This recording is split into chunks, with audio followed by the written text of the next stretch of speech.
ಮತ್ಸ್ಯತರಂಗ.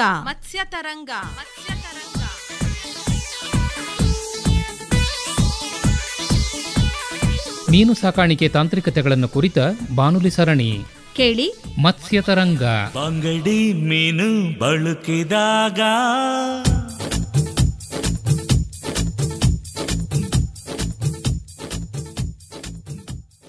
ರೈತ ಬಾಂಧವರೇ, ಇಂದಿನ ಮತ್ಸ್ಯತರಂಗ ಬಾನುಲಿ ಸರಣಿಯಲ್ಲಿ ಖಾಸಗಿ ಕೊಳದಲ್ಲಿ ಮೀನುಮರಿ ಪಾಲನೆಯನ್ನು ಕುರಿತು ಮೈಸೂರಿನ ಮೀನುಗಾರಿಕಾ ಇಲಾಖೆಯ ಸಹಾಯಕ ನಿರ್ದೇಶಕರಾದ ಸಿಎನ್ ಭವಾನಿ ಅವರೊಂದಿಗೆ ಸಂದರ್ಶನವಿದೆ.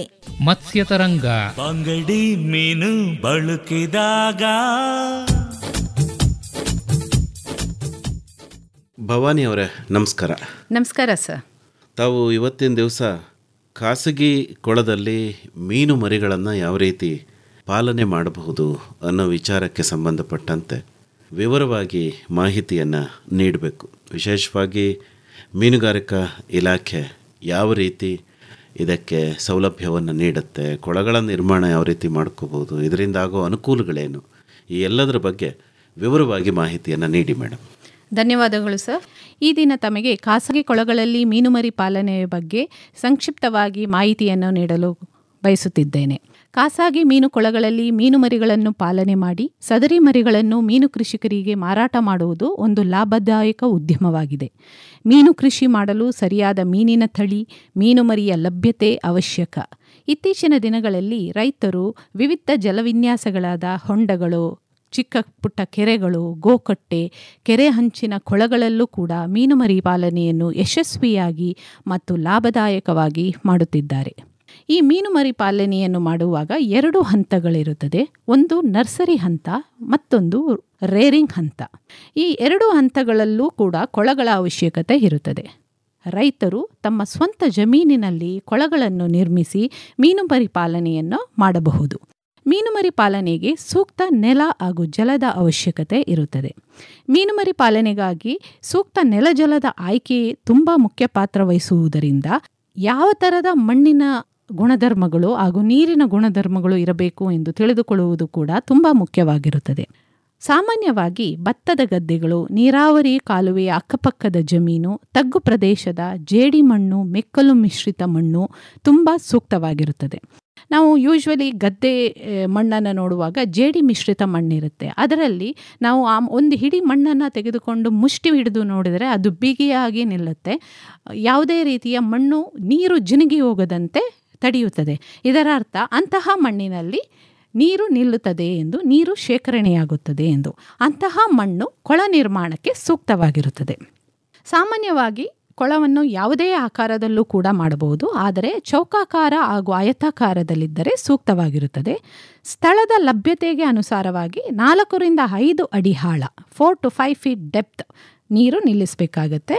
ತುಂಬ ಡೆಪ್ತ್ ಕೂಡ ಇರುವುದು ಸೂಕ್ತ ಅಲ್ಲ, ಹಾಗೆ ಆಳ ಕಡಿಮೆ ಇರುವುದು ಕೂಡ ಸೂಕ್ತ ಅಲ್ಲ. 4 ರಿಂದ 5 ಅಡಿ ಆಳ ನೀರು ನಿಲ್ಲುವಂತೆ ಕೊಳವನ್ನು ನಿರ್ಮಿಸಬೇಕು. ಹೆಚ್ಚುವರಿಯಾಗಿ ಬೋರ್ವೆಲ್ ನೀರಿನ ಸಂಪರ್ಕ ಕೂಡ ಇರುವುದು ಉತ್ತಮ. ಕೊಳಕ್ಕೆ ನೀರು ಹೊಳಹೋಗುವ ಹಾಗೂ ಹೊರಬರುವ ಇನ್ಲೆಟ್ ಹಾಗೂ ಔಟ್ಲೆಟ್ ಪೈಪನ್ನು ಮೆಶ್ಶಿಂಗ್ ಅಥವಾ ಜಾಲರಿ ಹಾಕಿ ಮಾಡಿಕೊಳ್ಳುವುದು ತುಂಬ ಒಂದು ಮುಖ್ಯವಾದ ಘಟ್ಟವಾಗಿರುತ್ತದೆ. ನಾನು ಈಗಾಗಲೇ ಹೇಳಿದಾಗೆ ಮಣ್ಣಿನ ಹಾಗೂ ನೀರಿನ ಗುಣಧರ್ಮಗಳನ್ನು ಪರೀಕ್ಷೆ ಮಾಡಿಕೊಳ್ಳುವುದು ರೈತರು ತುಂಬ ಮುಖ್ಯವಾಗಿ ನೋಡಿಕೊಳ್ಬೇಕು. ತಮ್ಮ ಜಮೀನಿನಲ್ಲಿ ಈಗಾಗಲೇ ತಾವು ಇತರೆ ಕೃಷಿಗಳನ್ನು ಮಾಡ್ತಾ ಇರೋದರಿಂದ ಎಲ್ಲಿ ಮಣ್ಣು ಹಾಗೂ ನೀರಿನ ಗುಣಧರ್ಮಗಳ ಪರೀಕ್ಷೆಯನ್ನು ಮಾಡುತ್ತಾರೆ ಅಂತ ಈಗಾಗಲೇ ತಮಗೆ ಒಂದು ಐಡಿಯಾ ಇರುತ್ತೆ. ಯೂಶ್ವಲಿ ಕೃಷಿ ವಿಜ್ಞಾನ ಕೇಂದ್ರಗಳಲ್ಲಿ, ಕೃಷಿ ಇಲಾಖೆಯ ರೈತ ಸಂಪರ್ಕ ಕೇಂದ್ರಗಳಲ್ಲಿ ಈ ಒಂದು ಲ್ಯಾಬೊರೇಟರಿಗಳಿರುತ್ತೆ. ಅಲ್ಲೂ ಕೂಡ ತಮ್ಮ ಮಣ್ಣು ಹಾಗೂ ನೀರನ್ನು ಪರೀಕ್ಷೆಗೆ ಒಳಪಡಿಸಬಹುದು. ಅಲ್ಲದೆ ನಮ್ಮ VC ಫಾರಮ್, ಬೆಂಗಳೂರಿನ ಹೆಸರುಘಟ್ಟ ಮೀನುಗಾರಿಕಾ ವಿಜ್ಞಾನ ಕೇಂದ್ರಗಳಲ್ಲೂ ಕೂಡ ಈ ಮಣ್ಣು ನೀರಿನ ಪರೀಕ್ಷೆಯನ್ನು ಮಾಡಬಹುದು. ಮಣ್ಣು ಹಾಗೂ ನೀರು ಎರಡಕ್ಕೂ ಸಾಯಿಲ್ ಆ್ಯಂಡ್ ವಾಟರ್ ಟೆಸ್ಟಿಂಗ್ ನೀವು ಮಾಡಿಸುವಾಗ ಒಂದು ಸ್ಯಾಂಪಲನ್ನು ತಗೊಂಡೋಗ ಈ ಅಂಶಗಳನ್ನು ತಾವು ಪರೀಕ್ಷೆಗೆ ಒಳಪಡಿಸುವುದು ಉತ್ತಮ. pH, ಮಣ್ಣಿನ ಜೇಡಿನಾಂಶ ಎಷ್ಟಿರಬೇಕು, ನೀರಿನ ಗಡುಸುತನ, ಕ್ಷಾರತೆ ಹಾಗೂ ಉಷ್ಣಾಂಶ ಇತ್ಯಾದಿ ಮಾಹಿತಿಗಳನ್ನು ತಾವು ಪಡ್ಕೊಳ್ಳುವುದು ತುಂಬ ಉತ್ತಮ. ಯೂಶ್ವಲಿ ರಸಸಾರ pH ಅಂದರೆ ನ್ಯೂಟ್ರಲ್ pH ಇರುವುದು 6 to 8.5 ಒಳಗಡೆ ಇರಬೇಕು. ಮಣ್ಣಿನ ಜೇಡಿನಾಂಶ 20-30%. ನಾನು ಈಗಾಗಲೇ ತಮಗೆ ಹೇಳ್ದಂಗೆ ಮಣ್ಣು ಜೇಡಿನಾಂಶ ಇರುವ ಮಣ್ಣಾಗಿದ್ದರೆ ನೀರು ಸಮರ್ಪಕವಾಗಿ ಕೊಳದಲ್ಲಿ ನಿಲ್ಲುತ್ತದೆ. ಹಾಗಾಗಿ 20-30% ಮಣ್ಣಿನಲ್ಲಿ ಜೇಡಿನಾಂಶ ಇರುವುದು ಉತ್ತಮ. ಕ್ಷಾರತೆ 80-150 ppmನಷ್ಟಾದರೂ ಇರಲೇಬೇಕು. ನೀರಿನಲ್ಲಿ ಕೂಡ pH ನ್ಯೂಟ್ರಲ್ pH ನಾವು ಮೇಂಟೈನ್ ಮಾಡಬೇಕು. 6 to 8 ಒಳಗಡೆ pH ಇರಲೇಬೇಕಾಗುತ್ತೆ. ಮತ್ತು ನೀರಿನ ಉಷ್ಣಾಂಶ ಮೀನುಮರಿ ಬೆಳವಣಿಗೆಗೆ ತುಂಬ ಪ್ರಮುಖ ಘಟವಾಗಿರುತ್ತೆ. 18-34 ಡಿಗ್ರಿ ಸೆಂಟಿಗ್ರೇಡ್ ನೀರಿನ ಉಷ್ಣಾಂಶ ಇರಬೇಕು. ಇದಲ್ಲದೆ ತಮಗೀಗಾಗಲೇ ತಿಳಿದಿರುವಂಗೆ ಮೀನು ಕರಗಿದ ಆಮ್ಲಜನಕವನ್ನು ಉಸಿರಾಡುತ್ತೆ. ಡಿಸಾಲ್ವ್ಡ್ ಆಕ್ಸಿಜನ್ ಅಂತ ನಾವೇನು ಕರಿತೀವಿ, ಇದು ನೀರಿನಲ್ಲಿ ಕರಗಿರುವ ಆಮ್ಲಜನಕ. ಈ ಕರಗಿರೋ ಆಮ್ಲಜನಕ ಅಂದಾಜು 8-12 ppmನಷ್ಟಾದರೂ ಇರಲೇಬೇಕು ನೀರಿನಲ್ಲಿ. ಮತ್ತು ಕ್ಷಾರತೆ 100-160 ppm ಇರಬೇಕು. ನಾವು ಬೋರ್ ನೀರನ್ನು ಕೂಡ ಬಳಸುವುದರಿಂದ ನೀರಿನಲ್ಲಿ ಗಡಸುತನ ಇರುವುದು ಸಾಮಾನ್ಯವಾಗಿ ನಾವು ನೋಡ್ತಾ ಇರ್ತೇವೆ. ಸೊ ಹಂಗಾಗಿ ನೀರಿನ ಗಡಸುತನ ಏನಿರುತ್ತೆ ಅದು 40-200 ppm ಅಷ್ಟನಾದರೂ ಇರಬೇಕು. ಇವು ಸಾಮಾನ್ಯವಾಗಿ ನೀವು ಒಂದು ಸೈಟ್ ಸೆಲೆಕ್ಷನ್ ಪ್ರಾಸೆಸ್ ಏನು ಮಾಡ್ತೀರಾ ಕೊಳ ಮಾಡುವಾಗ ಇದು ತುಂಬ ಮುಖ್ಯವಾಗುತ್ತೆ. ಯಾಕೆಂದರೆ ಎಲ್ಲೋ ನೀವು ಮಾಡಿಬಿಟ್ಟು ನಿಮಗೆ ಮಾರ್ಕೆಟಿಂಗ್ ಅವೈಲಬಿಲಿಟಿಗೆ ನೀಟಾಗಿ ರಸ್ತೆ ಸಂಪರ್ಕ ಇರೋದಿಲ್ಲ.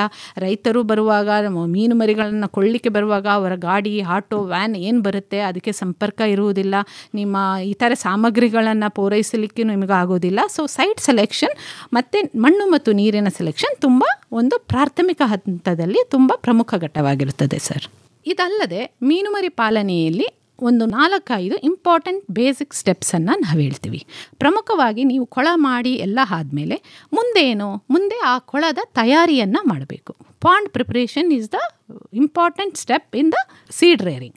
ಸೊ ಈ ಕೊಳದ ತಯಾರಿಯನ್ನು ಮಾಡುವಾಗ ಈಗ ಹಳೆ ಕೊಳ ಆಗಿರ್ಬೋದು ಅಥವಾ ಹೊಸ ಕೊಳನೂ ಆಗಿರ್ಬೋದು, ರೈತರು ತಮ್ಮ ಹೊಂಡಗಳಲ್ಲಿ ಈಗಾಗಲೇ ಕೊಳವನ್ನು ಮಾಡಿಕೊಂಡು ಅದು ಕೆಲವು ಸಲ ಮೇಂಟೈನ್ ಮಾಡದೆ ಬಿಟ್ಟಿದ್ದರೆ ಅಂಥ ಕೊಳನೂ ಕೂಡ ತಾವು ಬಳಸ್ಬೋದು. ಕೆಲವು ನೀರು ಜಿನುಗುವಂಥ ಪ್ರದೇಶವಾಗಿದ್ದರೆ complete sun drying of the pond is the best solution for all the pond preparations. ನೀವು ಏನೇ ಮಾಡ್ತೀರಾ ಅದನ್ನು ಕಂಪ್ಲೀಟಾಗಿ ಸನ್ ಡ್ರೈ ಮಾಡಿ ಉಳುಮೆ ಮಾಡಿ ಒಂದು ವಾರ ಉಳುಮೆ ಮಾಡಿ ಕಂಪ್ಲೀಟಾಗಿ ಸನ್ ಡ್ರೈಯಿಂಗ್ ಮಾಡೋಕ್ಕೆ ಬಿಡಬೇಕು. ಹೊಸ ಕೊಳ ಆಗಿದ್ದರೂ ಕೂಡ ಸನ್ ಡ್ರೈಯಿಂಗ್ ಮಾಡಬೇಕು. ಕೊಳದಲ್ಲಿ ಪೂರ್ತಿಯನ್ನು ಖಾಲಿ ಮಾಡಿ ಮಣ್ಣು ಬಿರುಕು ಬಿಡುವ ಹಾಗೆ ಒಣಗಿಸ್ಬೇಕು. ಸೊ ತಳವನ್ನು ಉಳುಮೆ ಮಾಡಿ ಒಂದು 8-10 ದಿನ ಒಣಗಿಸಿದಾಗ ನಮಗೆ ಪ್ರೆಡೇಟರಿ ಫಿಶಸ್, ಭಕ್ಷಕ ಮೀನುಗಳು ಅಂತ ನಾವೇನು ಹೇಳ್ತೀವಿ, ಹಾಗೆ ಕಳೆ ಮೀನುಗಳು, ವೀಡ್ ಫಿಶಸ್ ಅಂತ ಏನು ಹೇಳ್ತೀವಿ ಅದು, ಮತ್ತು ಅಕ್ವಾಟಿಕ್ ಪ್ಲಾಂಟ್ಸ್, ಕಳೆಗಳು, ಕೊಳದ ಒಳಗೆ ಕಳೆಗಳು ಬೆಳೆದಿರುತ್ತೆ, ಇವೆಲ್ಲ ಕಂಪ್ಲೀಟಾಗಿ ಇರಾಡಿಕೇಟ್ ಆಗುತ್ತೆ. ಇವುಗಳು ಇದ್ದರೆ ನಾವು ಮೀನುಮರಿ ಪಾಲನೆಗೆ ತೊಡಕಾಗುತ್ತದೆ. ನಮ್ಮ ಸಣ್ಣ ಮೀನುಮರಿಗಳನ್ನು ಇವು ಭಕ್ಷಕ ಮಾಡುತ್ತೆ. ಮತ್ತು ವೀಡ್ ಫಿಶಸ್ ಕೂಡ ನಮ್ಮ ಆಕ್ಸಿಜನ್ನಾಗಿರ್ಬೋದು, ಫೀಡ್ಗಾಗಿರ್ಬೋದು ನಮ್ಮ ಮರಿಗಳೊಡನೆ ಕಾಂಪೀಟ್ ಮಾಡುವುದರಿಂದ ಇವುಗಳ ನಿರ್ಮೂಲನೆ ಅತ್ಯಗತ್ಯವಾದ ಘಟ್ಟ.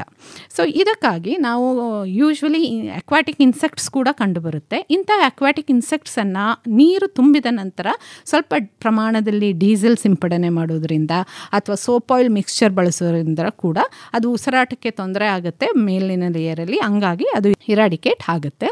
ಇದೆಲ್ಲ ಮುಗಿದ ನಂತರ ನೀವು ಒಂದು ವೇಳೆ ಕಂಪ್ಲೀಟಾಗಿ ಡ್ರೈ ಮಾಡಿ ಇರಾಡಿಕೇಟ್ ಆಗಲಿಲ್ಲ ಅಂದರೆ ಮಹುವಾ ಆಯಿಲ್ ಕೇಕನ್ನು ಬಳಸಿ ವೀಡ್ ಫಿಶಸನ್ನು ಇರಾಡಿಕೇಟ್ ಮಾಡ್ಬೋದು. ಮಹುವಾ ಅನ್ನೋದು ಒಂದು ಮರ. ಇದರ ಆಯಿಲ್ ಕೇಕನ್ನು ನೀರಿನಲ್ಲಿ ಮಿಶ್ರಣ ಮಾಡಿ ಇದನ್ನು ಕೊಳದಲ್ಲಿ ಕಂಪ್ಲೀಟಾಗಿ ಸಿಂಪಡಣೆ ಮಾಡುವುದರಿಂದ ಕೂಡ ವೀಡ್ ಫಿಶಸನ್ನು ಇರಾಡಿಕೇಟ್ ಮಾಡ್ಬೋದು. ಹಿಪ್ಪೆ ಹಿಂಡಿನ ಮೇಡಮ್ ಮಹುವಾ ಅಂದರೆ? ಹೌದು ಸರ್, ಮಹುವಾ ಅಂದರೆ ಅದೊಂದು ಮರದ ಒಂದು ಇದು. ಆ ಮಹುವಾ ಆಯಿಲ್ ಕೇಕನ್ನು ಬಳಸ್ಕೊಂಡು ನೀರಿನಲ್ಲಿ ಮಿಶ್ರಣ ಮಾಡಿ ನಾವು ಕೊಳಕ್ಕೆ ಸಿಂಪಡಣೆ ಮಾಡಿದಾಗ it is almost like an organic toxic. ಅದು ಆವಾಗ ಕಳೆ ಮೀನುಗಳೆಲ್ಲ ಅದರಲ್ಲಿ ಆ ಕೈಯಲ್ಲಿ ಅದು ನಿರ್ಮೂಲನೆ ಆಗುತ್ತೆ. ಸೊ ಈ ಪಾಯಿಂಟನ್ನು ನಾವು ಕರೆಕ್ಟಾಗಿ ಮಾಡಿದ್ರೆ ನಮ್ಮ ಮೀನುಮರಿ ಪಾಲನೆಯ ಕೊಳದಲ್ಲಿ ಮುಂದಿನ ಹಂತಗಳು ಸುಸೂತ್ರವಾಗಿ ಆಗುತ್ತೆ. ಇದಾದ ನಂತರ ನೆಕ್ಸ್ಟ್ ನಾವು ಲೈಮಿಂಗನ್ನು ಮಾಡ್ತೀವಿ. ಆವಾಗಲೇ ಹೇಳಿದೆ ಮಣ್ಣು ಮತ್ತು ನೀರಿನಲ್ಲಿ ರಸಸಾರ ತುಂಬ ಪ್ರಮುಖ ಪಾತ್ರವನ್ನು ವಹಿಸುತ್ತೆ. ನಾವು ಸುಣ್ಣವನ್ನು ಸಿಂಪಡಣೆ ಮಾಡುವುದು ರಸಸಾರವನ್ನು ಬ್ಯಾಲೆನ್ಸ್ ಮಾಡುತ್ತೆ. ಮಣ್ಣಿನ ರಸಸಾರ ಆಗಿರ್ಬೋದು, ನೀರಿನ ರಸಸಾರ ಆಗಿರ್ಬೋದು. ಅಲ್ಲದೆ ಮುಂದಿನ ಹಂತದಲ್ಲಿ ನಮ್ಮ ಕೊಳದಲ್ಲಿ ಸೂಕ್ಷ್ಮಾಣು ಜೀವಿಗಳ ಬೆಳವಣಿಗೆಗೂ ಕೂಡ ಈ ಲೈಮಿಂಗ್ ಸುಣ್ಣವನ್ನು ಏನು ಬೆರೆಸ್ತೀರಾ ಇದರಿಂದ ನಮಗೆ ತುಂಬ ಬೆನಿಫಿಟ್ ಆಗುತ್ತೆ. ಸುಣ್ಣದ ಜೊತೆಗೆ ನಾವು ಕೊಳದ ತಯಾರಿಯಲ್ಲಿ ಗೊಬ್ಬರೀಕರಣ ನಂತರದ ಪ್ರಮುಖವಾದ ಘಟ್ಟ ಫರ್ಟಿಲೈಸೇಷನ್ ಆಫ್ ದ ಪಾಂಡ್. ಈ ಫರ್ಟಿಲೈಸೇಷನ್ ಆಫ್ ಪಾಂಡ್ ಮಾಡುವಾಗ ನೀವು ಹಸಿ ಸಗಣಿಯನ್ನು ಬಳಸುವುದು. ಒಣಗಿದ ಸಗಣಿಯನ್ನು ಎಲ್ಲಿಂದಲೋ ತಂದ ತಿಪ್ಪೆಗುಡ್ಡಿಯಿಂದ ಎತ್ಕೊಂಡ್ಬಂದು ಆ ಥರ ಮಾಡುವುದು ಸೂಕ್ತ ಅಲ್ಲ. ಹಸಿಯಾಗಿ ಫ್ರೆಶ್ ಆಗಿರುವ ಸಗಣಿಯನ್ನು ಬಳಸ್ತಕ್ಕದ್ದು. ಇದರಿಂದ ಕೊಳದ ಪ್ರೊಡಕ್ಟಿವಿಟಿ ಇನ್ಕ್ರೀಸ್ ಆಗುತ್ತೆ. ನೀವು 1 ಎಕರೆ ಕೊಳದಕ್ಕೆ ಕನಿಷ್ಠ 800ರಿಂದ 1000 kgಯಷ್ಟು ಹಸಿ ಸಗಣಿಯನ್ನು ಬಳಸುವುದು. ಹಸಿ ಸಗಣಿಯನ್ನು ಬಗ್ಗಡವಾಗಿ ಆದರೂ ನೀವು ಕೊಡ್ಬೋದು, ಅಥವಾ ನೀರಿನಲ್ಲಿ ಸಿಂಪಡಣೆ ಮಾಡಿ ಫುಲ್ ಪಾಂಡಿಗೆ ಕಂಪ್ಲೀಟಾಗಿ ಸ್ಪ್ರೆಡ್ ಆಗುವಂಗೆ ಈ ಮಿಶ್ರಣವನ್ನು ಹಾಕಬೇಕು. ಲೈಮಿಂಗ್ ಮತ್ತು ಗೊಬ್ಬರವನ್ನು ಜೊತೆಯಾಗಿ ಹಾಕಿ ಪಾಂಡನ್ನು ರೇಕಿಂಗ್ ಮಾಡಿದಾಗ ನಮ್ಮ ಸೂಕ್ಷ್ಮಾಣು ಜೀವಿಗಳ ಉತ್ಪತ್ತಿಗೆ ಇದು ಸಹಾಯ ಆಗುತ್ತೆ. ಆಮೇಲೆ 1ರಿಂದ 2 ಅಡಿಯಷ್ಟು ನೀರನ್ನು ಏರಿಸ್ತಾ ಬರಬೇಕು. ಇದರೊಂದಿಗೆ ಸುಮಾರು 8ರಿಂದ 10 kgಯಷ್ಟು ಯೂರಿಯಾ ಹಾಗೂ ಸೂಪರ್ ಫಾಸ್ಫೇಟ್ ದ್ರಾವಣವನ್ನು ಕೂಡ ನಾವು ಮಿಶ್ರಣ ಮಾಡಿ ಹಾಕಿದರೆ ಸೂಕ್ಷ್ಮಾಣು ಜೀವಿಗಳ ಉತ್ಪಾದನೆಗೆ ತುಂಬ ಅನುಕೂಲಕರವಾಗಿರುತ್ತದೆ. ನೀರನ್ನು ತದನಂತರ 3ರಿಂದ 4 ದಿನಗಳ ನಂತರದಲ್ಲಿ ಏರಿಸ್ತಾ ಬಂದು ಕನಿಷ್ಠ 4ರಿಂದ 5 ಅಡಿ ಆಗೋವರೆಗೂ ನಾವು ನೀರನ್ನು ಕೊಳದಲ್ಲಿ ತುಂಬುವುದು ಕೊಳದ ಒಂದು ಪ್ರಿಪರೇಷನ್ಗೆ ಇಂಪಾರ್ಟೆಂಟ್ ಸ್ಟೆಪ್. ಇದಾದ ನಂತರ 7ರಿಂದ 8 ದಿನಗಳಲ್ಲಿ ನಮ್ಮ ಕೊಳ ಮೀನುಮರಿ ಬಿತ್ತನೆಗೆ ಸೂಕ್ತವಾಗಿರುತ್ತದೆ. 7 to 8 ಡೇಸಲ್ಲಿ ನೀರಿನ ಬಣ್ಣ ತೆಳುವ ಹಸಿರು ಮಿಶ್ರಿತ ಕಂದು ಬಣ್ಣಕ್ಕೆ ತಿರುಗುತ್ತೆ. ನಾವೇನು ಹೇಳ್ತೀವಿ, ಕಾಫಿ ಡಿಕಾಕ್ಷನ್ ಕಲರ್ ಅಂತ ಹೇಳ್ತೀವಿ. ಮನೆಯಲ್ಲಿ ಕಾಫಿ ಮಾಡುವಾಗ ನಮಗೆ ನೋಡಿರ್ತೀವಿ, ಕಾಫಿ ಕಲರ್ ಡಿಕಾಕ್ಷನ್ನು ಒಂಥರ ಬ್ರೌನಿಷ್ ಇರುತ್ತೆ. ಆ ಕಲರಲ್ಲಿ ಪಾಂಡ್ ವಾಟರ್ ಬರಬೇಕು. ಡಾರ್ಕ್ ಗ್ರೀನ್ ಬಂದರೆ ಇದು ಸೂಕ್ತ ಅಲ್ಲ. ಇದರಲ್ಲಿ ಆಲ್ಗಲ್ ಬ್ಲೂಮ್ಸ್ ಜಾಸ್ತಿ ಇರುತ್ತೆ. ಸೊ ಕಾಫಿ ಡಿಕಾಷನ್ ಕಲರ್ಗೆ ಬಂದಾಗ ಸೂಕ್ಷ್ಮಾಣು ಜೀವಿಗಳು ಕರೆಕ್ಟ್ ಪ್ರಮಾಣದಲ್ಲಿ ಹಾಗೂ ಸೈಜಲ್ಲಿ ನಮ್ಮ ಮೀನುಮರಿಗೆ ಲಭ್ಯವಿರುತ್ತೆ. ಈ ಹಂತದಲ್ಲಿ ನಾವು ಸೀಡ್ ಸ್ಟಾಕಿಂಗನ್ನು ಮಾಡಬಹುದು. ಇದರ ನಂತರ ನಾವು ಮುಖ್ಯವಾದ ಘಟ್ಟ ಸೀಡ್ ಸ್ಟಾಕಿಂಗ್ ಅಥವಾ ಮೀನುಮರಿಗಳ ದಾಸ್ತಾನು. ನಾವು ಮೀನುಮರಿಗಳ ದಾಸ್ತಾನು ಮಾಡೋಕ್ಕಿಂತ ಮೊದಲು ಯಾವ ತಳಿಯ ಮೀನುಮರಿಗಳನ್ನು ದಾಸ್ತಾನು ಮಾಡಬೇಕು ಎಂದು ರೈತರು ಮೊದಲು ತಿಳಿದುಕೊಂಡು ಮನವರಿಕೆ ಮಾಡ್ಕೋಬೇಕು. ಇದನ್ನು ನೀವು ಮಾರುಕಟ್ಟೆಯ ಬೇಡಿಕೆಯ ಅನುಸಾರ ಅಲ್ಲಿ ರೈತರು ಮೀನು ಕೃಷಿಕರು ಯಾವ ಬೆಳೆಯನ್ನು ಮಾಡುತ್ತಿದ್ದಾರೆ ಎಂಬುದನ್ನು ಮೊದಲು ನೀವು ಅನಲೈಸ್ ಮಾಡ್ಕೋಬೇಕು. ಯಾವುದೋ ತಳಿಯನ್ನು ತಂದು ನೀವು ಮೀನುಮರಿ ಪಾಲನೆ ಮಾಡಿ ನಾನು ಕೊನೆಗೆ ಇದು ಮಾರಾಟ ಆಗ್ತಾ ಇಲ್ಲ ಅಂದರೆ ರೈತರಿಗೆ ಲಾಸ್ ಆಗುವ ಪ್ರಸಂಗಗಳಿರುತ್ತೆ. ಸೊ ಲೋಕಲಿ ನಿಮಗೆ ಯಾವ ಫಿಶ್ಗೆ ಹೆಚ್ಚು ಡಿಮಾಂಡ್ ಇದೆ ಅಂತಹ ಮೀನುಮರಿಗಳನ್ನು ತಂದು ನೀವು ದಾಸ್ತಾನು ಮಾಡುವುದು ಉತ್ತಮ. ಮೀನುಮರಿ ಪಾಲನೆ ಅಳವಡಿಸೋಕ್ಕಿಂತ ಮೊದಲು ಕೆಲವು ತಾಂತ್ರಿಕ ಮಾಹಿತಿಯನ್ನು ಕೂಡ ಮೀನು ಕೃಷಿಕರು ತಿಳಿದುಕೊಳ್ಬೇಕು. ಮೀನು ಮೊಟ್ಟೆ ಇಡುವಂತಹ ಪ್ರಾಣಿ. ಆ ಮೊಟ್ಟೆ ಒಡೆದು 1ರಿಂದ 5 ದಿನಗಳವರೆಗೆ ಮೀನಿನ ಮೊಟ್ಟೆಯಲ್ಲಿ ಒಂದು ಎಗ್ ಯೋಕ್ ಸ್ಯಾಕ್ ಅನ್ನೋದನ್ನು ಕ್ಯಾರಿ ಮಾಡಿರುತ್ತೆ. ಅದರಿಂದ ನ್ಯೂಟ್ರಿಷನ್ನ ಅದು ಬಳಸ್ಕೊಳ್ಳುತ್ತೆ. ಯಾವುದೇ ಹೊರಗಿನ ಆಹಾರವನ್ನು ಅದು ಹ್ಯಾಚ್ಲಿಂಗ್ಸ್ ಸೇವಿಸುವುದಿಲ್ಲ. ನಂತರದ 5ನೆಯ ದಿನದ ನಂತರ ಇದು ಎಗ್ ಸ್ಯಾಕ್ ಅಬ್ಸಾರ್ಬ್ ಆಗಿ ಹೊರಗಿನ ಆಹಾರವನ್ನು ಸೇವನೆ ಮಾಡುತ್ತೆ. ಅಂಥ ಮರಿಯನ್ನು ನಾವು ಸ್ಪಾನ್ ಎಂದು ಕರೆಯುತ್ತೇವೆ. ಸೊ 5 ದಿನಗಳ ಮರಿಯನ್ನು ಸ್ಪಾನ್ ಎಂದು ಕರೆಯುತ್ತೇವೆ. 5ರಿಂದ 6 ದಿನಗಳ ಮರಿಯನ್ನು ನಾವು ತಂದು ರೈತರಿಗೆ ತಂದು ಕೊಳಕ್ಕೆ ದಾಸ್ತಾನು ಮಾಡಿಕೊಳ್ಳುವುದು ಉತ್ತಮ. ಸೊ ನೀವು ಮೀನು ಮರಿಯನ್ನು ತಂದಾಗ ಈ ಸ್ಪಾನ್ ಮರಿಗಳು ಆ್ಯಕ್ಟಿವ್ ಇದೆಯಾ, ಕಲರೇಷನ್ ಹೇಗಿದೆ, ರಿಫ್ಲೆಕ್ಸಿಗೆ ಅದು ಸ್ಪಂದಿಸ್ತಾ ಇದೆಯಾ, ಇವನ್ನೆಲ್ಲ ಗಮನಿಸ್ಕೋಬೇಕು. ಯಾಕೆಂದರೆ ಬ್ಯಾಡ್ ಸೀಡ್ಸ್ ಗುಡ್ ಸೀಡ್ಸ್ ಅನ್ನೋದು ಇರುತ್ತೆ. ನಾವು ತಂದುಬಿಟ್ಟು ಮೀನುಮರಿ ಎಲ್ಲ ಸತ್ತೋದ್ರೆ ರೈತರಿಗೆ ಲಾಸ್ ಆಗುತ್ತೆ. ನೀವು ತರುವ ಕಡೆನೇ ಉತ್ಪಾದನಾ ಘಟಕಗಳಲ್ಲೇ ಅದನ್ನು ಕಂಪ್ಲೀಟಾಗಿ ಅಲ್ಲಿರುವ ಅಧಿಕಾರಿಗಳಿಂದ ಮಾಹಿತಿ ಪಡೆದು ಆರೋಗ್ಯಕರವಾದ ಸ್ಪಾನ್ ಮರಿಗಳನ್ನು ತಂದು ದಾಸ್ತಾನು ಮಾಡುವುದು. 1 ಎಕರೆ ಕೊಳಕ್ಕೆ ಸರಿಸುಮಾರು 16ರಿಂದ 20 ಲಕ್ಷ ಸ್ಪಾನ್ ಮೀನುಮರಿಗಳನ್ನು ದಾಸ್ತಾನು ಮಾಡ್ಬೋದು. ಯಾವುದೇ ಸ್ಪಾನ್ ಆಗಿರ್ಬೋದು, ಕಾಟ್ಲಾ, ರೋಹು, ಕಾಮನ್ ಕಾರ್ಪ್, ಸಾಮಾನ್ಯ ಗಂಡೆ, ಇವೆಲ್ಲ ಮರಿಗಳನ್ನು ಕೂಡ 1 ಎಕರೆಗೆ ಗರಿಷ್ಠ 20 ಲಕ್ಷದಷ್ಟು ಬಿತ್ತನೆ ಮಾಡ್ಬೋದು. 1 ಎಕರೆ ಕೊಳನೇ ಮಾಡಬೇಕು ಅಂತ ಏನಿಲ್ಲ. ನೀವು 1/4 ಎಕರೆ, ಅರ್ಧ ಎಕರೆ, 1 ಎಕರೆ ಈ ಥರ ಮಾಡ್ಬೋದು. ನಂಬರ್ ಆಫ್ ಪಾಂಡ್ಸ್ನೂ ಕೂಡ ಬೇರೆ ಬೇರೆ ಮಾಡ್ಕೋಬೋದು. 2 ಪಾಂಡು, 4 ಪಾಂಡು ಈ ಥರ ಮಾಡಿಕೊಂಡ್ರೆ ವಿವಿಧ ತಳಿಯ ಮರಿಗಳನ್ನು ಏಕಕಾಲದಲ್ಲಿ ಕೂಡ ನೀವು ಮಾಡ್ಬೋದು. ಒಂದೇ ಪಾಂಡಿಗೆ ಎಲ್ಲ ತಳಿಗಳನ್ನು ಮಿಶ್ರಣ ಮಾಡಿ ಮಾಡುವುದರಿಂದ ಗೊಂದಲಗಳಿರುತ್ತೆ, ಗ್ರೋಯಿಂಗ್ ಪ್ಯಾಟ್ರನ್ನಲ್ಲಿ ಡಿಫ್ರೆನ್ಸಸ್ ಇರುತ್ತೆ, ನಿಮಗೆ ಸೆಗ್ರಿಗೇಷನ್ಗೆ ಪ್ರಾಬ್ಲಮ್ ಆಗುತ್ತೆ. ಅದರ ಬದಲು ಈಚ್ ಕೊಳದಲ್ಲಿ ಒಂದೊಂದು ಕೊಳಕ್ಕೆ ಒಂದೊಂದು ತಳಿಯ ಮೀನು ಮರಿಗಳನ್ನು ಬಿತ್ತನೆ ಮಾಡುವುದು ಸೂಕ್ತವಾಗಿರುತ್ತೆ. ನಾನು ಈಗಾಗಲೇ ಹೇಳಿದಾಗೆ ಮೀನುಮರಿ ಬೇರೆ ಬೇರೆ ಜಾತಿಗಳಿರುತ್ತೆ. ಯಾವುದೇ ಜಾತಿಯ ಮೀನುಮರಿಗಳನ್ನು ತಂದರೂ pond preparation remains the same. So ಈ ಸ್ಟಾಕಿಂಗ್ ಮಾಡೋಕ್ಕಿಂತ ಮೊದಲು ನೀವು ಮೀನು ಮರಿಗಳು ನಮಗೆ ಎಲ್ಲಿ ಲಭ್ಯವಿರುತ್ತೆ ಅನ್ನೋದು ತಿಳ್ಕೊಬೇಕಾಗುತ್ತೆ. ಮೈಸೂರು ಜಿಲ್ಲೆಯಲ್ಲಿ HD ಕೋಟೆ ತಾಲೂಕಿನಲ್ಲಿ ನಮ್ಮ ಮೀನುಮರಿ ಉತ್ಪಾದನಾ ಘಟಕ ಇದೆ. ಕಬಿನಿ ಇಂಡಸ್ಟ್ರಿಯಲ್ ಎಸ್ಟೇಟ್ HD ಕೋಟೆ, ನುಗು ಮೀನುಮರಿ ಪಾಲನಾ ಕೇಂದ್ರ ಸರಗೂರು ತಾಲೂಕು ಮತ್ತು ಕಬಿನಿ ಮೀನುಮರಿ ಉತ್ಪಾದನಾ ಕೇಂದ್ರ HD ಕೋಟೆ, ಇವು ನಮ್ಮ ಮೈಸೂರು ಜಿಲ್ಲೆಯಲ್ಲಿ ಉತ್ಪಾದನಾ ಘಟಕಗಳು. ಇದಲ್ಲದೆ ನಮ್ಮ ಪಕ್ಕದ ಚಾಮರಾಜನಗರ ಡಿಸ್ಟ್ರಿಕ್ಟ್ ಗುಂಡಾಲಲ್ಲೂ ಕೂಡ ನಿಮಗೆ ಮೀನುಮರಿ ಉತ್ಪಾದನೆ ಆಗುತ್ತೆ, ಅಲ್ಲಿಂದ ಕೂಡ ನೀವು ಪಡೆದುಕೊಳ್ಬೋದು. ಇದಲ್ಲದೆ ರಾಜ್ಯದ ಇತರೆ ಕಡೆಯಲ್ಲಿ ಮೀನುಗಾರಿಕೆ ಇಲಾಖೆಯ ಉತ್ಪಾದಕ ಘಟಕಗಳಿಂದಲೂ ಕೂಡ ತಾವು ಮೀನುಮರಿಗಳನ್ನು ಖರೀದಿಸಿ ತಂದು ದಾಸ್ತಾನು ಮಾಡಿಕೊಳ್ಳಬಹುದು. ಮೀನುಮರಿಗಳನ್ನು ನೀವು ಪ್ಯಾಕಿಂಗ್ ಮಾಡಿ ತಂದಾಗ ಆ ಪ್ಲಾಸ್ಟಿಕ್ ಚೀಲದಲ್ಲಿ ಆಕ್ಸಿಜನ್ ತುಂಬಿ ನಿಮಗೆ ನೀಡಿರ್ತಾರೆ. 1/4 ಭಾಗದಷ್ಟು ನೀರಿರುತ್ತೆ, ಇನ್ನು 2 ಭಾಗದಷ್ಟು ಆಕ್ಸಿಜನ್ ಪ್ಯಾಕಿಂಗ್ ಮಾಡಿ ಕೊಟ್ಟಿರ್ತಾರೆ. ಅಂತಹ ಚೀಲಗಳನ್ನು ನೀವು ನಿಮ್ಮ ಕೊಳದಲ್ಲಿ ತಂದು ಸುಮಾರು 15ರಿಂದ 20 ನಿಮಿಷ ತೇಲಿ ಬಿಡಬೇಕು. ನಂತರ ನಿಧಾನವಾಗಿ ಕೊಳದ ನೀರನ್ನು ಚೀಲದೊಳಗೆ ಹರಿಯಬಿಟ್ಟು ವೆರಿ ಸ್ಲೋಲಿ ನೀವು ಪಾಂಡಿಗೆ ಆ ಮೀನು ಮರಿಗಳನ್ನು ಬಿಡ್ತಾ ಬರಬೇಕು. ಟ್ರಾನ್ಸ್ಪೋರ್ಟೇಷನ್ ಸ್ಟ್ರೆಸ್ ಇರೋದ್ರಿಂದ ಮಾರ್ನಿಂಗ್ ಅಥವಾ ಈವ್ನಿಂಗ್ ಕೂಲ್ ಅವರ್ಸಲ್ಲಿ ತಂಪಾದ ವಾತಾವರಣದಲ್ಲಿ ಮೀನು ಮರಿಗಳನ್ನು ಬಿತ್ತನೆ ಮಾಡುವುದು ಸೂಕ್ತವಾಗಿರುತ್ತೆ. ನಾನು ಈಗಾಗಲೇ ಹೇಳಿದಾಗೆ ಸ್ಪಾನ್ ಸೈಜು ಸುಮಾರು 5ರಿಂದ 6 mm ಇರುತ್ತೆ. ಈ ಸ್ಪಾನನ್ನು ನೀವು ಒಂದು ಪಾಂಡಲ್ಲಿ ಕನಿಷ್ಠ 15ರಿಂದ 20 ದಿನಗಳವರೆಗೆ ಪಾಲನೆ ಮಾಡಿಕೊಳ್ಬೇಕು. ಈ ಪಾಲನಾ ಅವಧಿಯಲ್ಲಿ ನಮಗೆ ಸ್ಟಾಕಿಂಗ್ ಡೆನ್ಸಿಟಿಗೆ ಅನುಸಾರವಾಗಿ ಆಹಾರವನ್ನು ನೀಡುವುದು ಒಂದು ಪ್ರಮುಖವಾದ ಘಟ್ಟ. ನಾವು ಅದನ್ನು ಬೆಳೆಸುವಾಗ ನೈಸರ್ಗಿಕ ಆಹಾರ ನಾವು ಕೊಳದಲ್ಲಿ ಏನಿದೆ ಅದರ ಜೊತೆಗೆ ಪೂರಕ ಆಹಾರಗಳನ್ನು ಕೂಡ ನೀಡಬೇಕಾಗುತ್ತದೆ. ಸಾಮಾನ್ಯವಾಗಿ ಒಂದು ಕಟ್ಟೆ ಟ್ಯಾಂಕಿಗೆ ಒಂದೇ ಜಾತಿಯ ಮೀನುಮರಿಗಳನ್ನು ಬಿತ್ತನೆ ಮಾಡಿದರೆ ಒಳ್ಳೆಯದು. ನಾವು ಫೀಡಿಂಗ್ ಶೆಡ್ಯೂಲನ್ನು ಕೊಡುವಾಗ ಕಾರ್ಬೋಹೈಡ್ರೇಟ್ಸ್ ಮತ್ತು ಪ್ರೋಟೀನ್ ಮಿಶ್ರಿತ ಆಹಾರವನ್ನು ಕೊಡಬೇಕು. ಅಂದರೆ ಪಿತ್ತ ಮತ್ತು ಸಸಾರಜನಕ ಮಿಶ್ರಿತ ಆಹಾರವನ್ನು ಕೊಡಬೇಕು. ಇದಕ್ಕೆ ಗ್ರೌಂಡ್ನಟ್ ಆಯಿಲ್ ಕೇಕ್ ಅಥವಾ ರೈಸ್ ಬ್ರ್ಯಾನ್, ನಾವು ಕಡಲೆಕಾಯಿ ಹಿಂಡಿ ಅಥವಾ ಅಕ್ಕಿ ತೌಡು ಅಂತ ಏನು ಹೇಳ್ತೀವಿ, ಇದನ್ನು ಸಮ ಪ್ರಮಾಣದಲ್ಲಿ ನಾವು ನೀಡ್ತಾ ಬರಬೇಕು. ಈಗ ಮೊದಲ 1ರಿಂದ 5 ದಿನಗಳು ಸ್ಪಾನ್ ಮರಿಗಳು ತೀರಾ ಚಿಕ್ಕದಿರುತ್ತೆ. ಸೊ ಅವುಗಳಿಗೆ ಒಂದು ಅರ್ಧ kgಯಷ್ಟು ಈ ಮಿಶ್ರಣವನ್ನು ನೆನೆಸಿ ಇದರ ಹಾಲನ್ನು ನೀಡುವುದು ಉತ್ತಮ. ಯಾಕೆಂದರೆ ಮರಿಗಳು ತುಂಬ ಸಣ್ಣದಾಗಿರುತ್ತೆ, ನಾವು ತರಿ ಮಾಡಿ ಕೊಟ್ಟರೆ ಅದು ಸೇವಿಸೋಕ್ಕೆ ಸಾಧ್ಯವಾಗುವುದಿಲ್ಲ. ಸೊ ಅದರ ಮೌತ್ ಸೈಜ್ ಅನುಸಾರ ಹಾಲನ್ನು ಬಿಡುವುದು ಸೂಕ್ತವಾಗಿರುತ್ತೆ.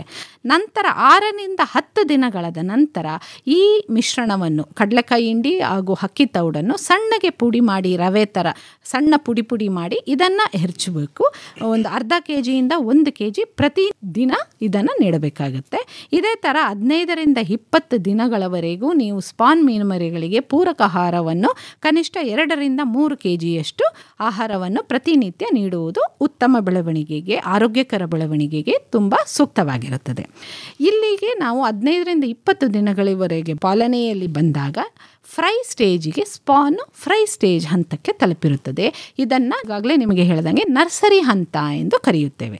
ಸೊ ಫ್ರೈ ಸ್ಟೇಜಿಗೆ ಬಂದಾಗ 1.5 to 2 ಸೆಂಟಿಮೀಟರ್ಸ್ ಇರುತ್ತೆ. ಇಂತಹ ಫ್ರೈ ಮರಿಗಳನ್ನು ನೀವು ಮಾರಾಟ ಕೂಡ ಮಾಡಬಹುದಾಗಿರುತ್ತೆ. ಈ ಫ್ರೈ ಸ್ಟೇಜ್ ಇಂದ ನೆಕ್ಸ್ಟ್ ಫಿಂಗರ್ಲಿಂಗ್ ಸ್ಟೇಜ್ ಅಂತ ನಾವೇನು ಹೇಳ್ತೀವಿ, ಇದಕ್ಕೆ ರೇರಿಂಗ್ ಹಂತ ಅಂತ ಹೇಳ್ತೀವಿ. ಸೊ ರೇರಿಂಗ್ ಹಂತದಲ್ಲಿ ಕೂಡ ಪಾಂಡ್ ಪ್ರಿಪರೇಷನ್ ತುಂಬ ಮುಖ್ಯವಾಗುತ್ತೆ. ಈಗ ಏನು ಫ್ರೈ ಇರುತ್ತೆ, ಈ ಫ್ರೈಯು ನಮ್ಮ ಸ್ಟಾಕಿಂಗ್ ಡೆನ್ಸಿಟಿ, ಬಿತ್ತನೆಯ ಸಾಂದ್ರತೆ ನಾವು ಏನು ಮಾಡಿರ್ತೀವಿ ಅದಕ್ಕಿಂತ ನಾವು ಇದನ್ನು ತೆಳು ಮಾಡಬೇಕಾಗತ್ತೆ. ಸೊ ಅದಕ್ಕೆ thinning of the fish seeds ಅಂತ ಹೇಳ್ತೀವಿ. ಈ ಥಿನ್ನಿಂಗ್ ಮಾಡುವುದು ಒಂದು ಆರೋಗ್ಯಕರ ಬೆಳವಣಿಗೆಗೆ ತುಂಬ ಇಂಪಾರ್ಟೆಂಟ್ ಘಟ್ಟ. ಪದೇ ಪದೇ ಆರೋಗ್ಯದ ಪರಿವೀಕ್ಷಣೆಯನ್ನು ಕೂಡ ಮಾಡ್ಕೊಳ್ಳೋಕ್ಕೆ ಇದು ಅನುಕೂಲವಾಗುತ್ತೆ. ಫೀಡಿಂಗ್ ಪ್ಯಾಟ್ರನ್ನ ಕೂಡ ಇದರಿಂದ ನೋಡ್ಕೋಬೋದು. ಬೇರೆ ಬೇರೆ ಕೊಳಗಳಿಗೆ ನೀವು ತಿನ್ಔಟ್ ಮಾಡಿ ಹಾಕುವಾಗ ಕೂಡ ನೀವು ಪಾಂಡ್ ಪ್ರಿಪರೇಷನ್ನಲ್ಲಿ ಹಿಂದೆ ಏನು ಮಾಡಿದ್ರಿ ಅದೇ ಥರ ಗೊಬ್ಬರೀಕರಣವನ್ನು, ಲೈಮಿಂಗನ್ನು ಮಾಡ್ಕೋಬೇಕು. ಆಮೇಲೆ ಸೂಕ್ಷ್ಮಾಣುಜೀವಿಗಳ ಬೆಳವಣಿಗೆಯ ನಂತರ ಈ ಮರಿಗಳನ್ನು ಆ ಕೊಳಗಳು ರೇರಿಂಗ್ ಪಾಂಡ್ಗಳಿಗೆ ಶಿಫ್ಟ್ ಮಾಡಿಕೊಂಡು ನಂತರದ ಮುಂದಿನ 20 ದಿನಗಳ ಪಾಲನೆಯನ್ನು ಅಳವಡಿಸ್ಕೊಳ್ಬೋದು. ಇದಕ್ಕೂ ಕೂಡ ಆಹಾರ ನೀಡಬೇಕಾಗುತ್ತೆ. ಗ್ರೌಂಡ್ನಟ್ ಆಯಿಲ್ ಕೇಕ್ ಮತ್ತು ರೈಸ್ ಬ್ರ್ಯಾನನ್ನು ಸಮ ಪ್ರಮಾಣದಲ್ಲಿ ಪುಡಿ ಮಾಡಿ ಎರಚುವುದು ಅಥವಾ ಉಂಡೆ ಕಟ್ಟಿ, ನಾವು ಏನು ರಾಗಿ ಮುದ್ದೆ ಥರ ಮಾಡ್ತೀವಲ್ಲ, ದೊಡ್ಡ ದೊಡ್ಡ ಉಂಡೆಗಳ ಥರ ಮಾಡಿ ಕೊಳಗಳಿಗೆ ನೀಡುವುದು. ಆವಾಗ ಅದನ್ನು ನಿಬಲ್ ಮಾಡಿ ಫಿಶಸ್ ತಿನ್ನುತ್ತೆ. ಸೊ ಈ ಅಪ್ ಟು ಅರೌಂಡ್ 45 ಡೇಸ್ ಇದಕ್ಕೆ ಫ್ರೈ ಟು ಫಿಂಗರ್ಲಿಂಗ್ ಸ್ಟೇಜಿಗೆ 45 ಡೇಸ್ ಬೇಕಾಗುತ್ತೆ. ಸೊ ಕನಿಷ್ಠ ಒಂದು 2.5 3 kg ಅಷ್ಟು ಪ್ರತಿನಿತ್ಯ ಆಹಾರವನ್ನು ನಾವು ಪ್ರತಿ ಬಾರಿಯನ್ನು ಕೊಡ್ತಾ ಬರ್ತೀವಿ. ಈ ಫೀಡಿಂಗ್ ಶೆಡ್ಯೂಲನ್ನು ನೀವು ಮೇಂಟೈನ್ ಮಾಡ್ತಾ ಬರ್ಬೋದು. ಇದಲ್ಲದೆ ಮಾರುಕಟ್ಟೆಯಲ್ಲಿ ಲಭ್ಯವಿರುವ ಪೆಲೆಟೆಡ್ ಆಹಾರವನ್ನು ಕೂಡ ತಾವು ಮೀನುಮರಿಗಳಿಗೆ ಆಹಾರವಾಗಿ ನೀಡಬಹುದು. ಕಾಳಿನ ಗಾತ್ರ ಹಾಗೂ ಪ್ರೋಟೀನ್ ಅನುಸಾರ ಈ ಪೆಲೆಟೆಡ್ ಡಯಟ್ಸನ್ನು ನೀಡಬಹುದು. ಈ ಫಿಂಗರ್ಲಿಂಗ್ ಸ್ಟೇಜ್ ಬರುವಾಗ 35ರಿಂದ 40 mm 35 to 40 mm size gain ಆಗಿರುತ್ತೆ. ಸೊ ಯೂಶಲಿ ಮೀನು ಕೃಷಿಕರು ಫಿಂಗರ್ಲಿಂಗ್ ಸ್ಟೇಜಲ್ಲಿ 35 to 45 mm ಇರುವಂತಹ ಫಿಂಗರ್ಲಿಂಗ್ ಮರಿಗಳನ್ನು ಕೊಳಗಳಿಗೆ ದಾಸ್ತಾನು ಮಾಡ್ತಾರೆ. ಇದನ್ನು ಎಗೇನ್ ನಾವು ತಿನ್ನಿಂಗ್ ಮಾಡಿ ಅಡ್ವಾನ್ಸ್ಡ್ ಫಿಂಗರ್ಲಿಂಗ್ವರೆಗೂ ತೊಗೊಳ್ಬೋದು.